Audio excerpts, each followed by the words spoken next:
আপনার মাস্তানি দুনিয়ায় খাটে, আখিরাতে খাটে না। আল্লাহর চাইতে বড় মাস্তান কেউ আছে নাকি? কোন আছে? আল্লাহর সাথে বড় মাস্তান আছে?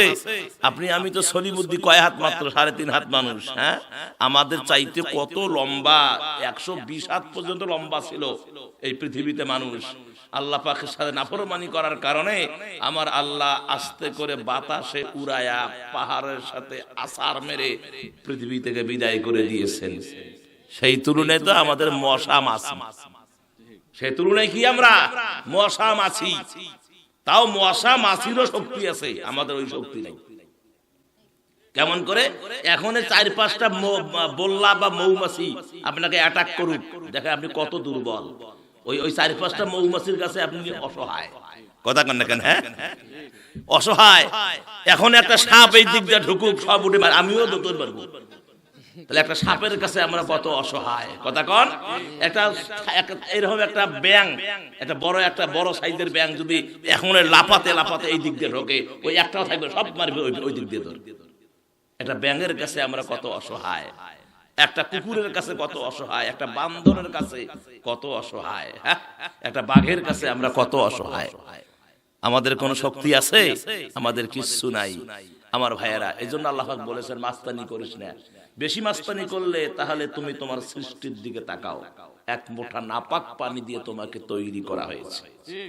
কে দিয়ে তৈরি করছে? এক ফোঁটা নাপাক পানি দিয়ে তোমাকে সৃষ্টি করা হয়েছে। তোমার মাস্তানি করার, গর্ব করার কিছুই নাই। হ্যাঁ, গর্ব করব আমি। গর্ব কে করবে? জোরে কোন, গর্ব কে করবে?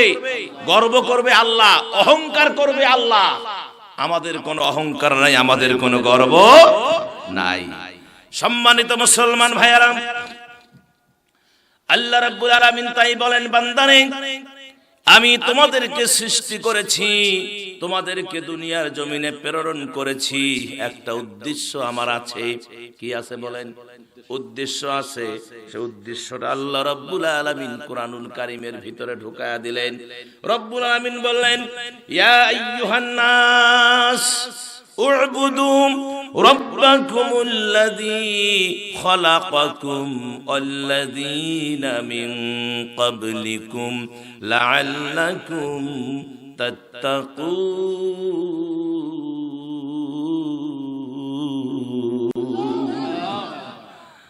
হে মানুষ সকল, তোমাদেরকে সৃষ্টি করা হয়েছে, তৈরি করা হয়েছে আল্লাহর গোলামির জন্য, দাসত্বের জন্য, ইবাদতের জন্য। সুবহানাল্লাহ।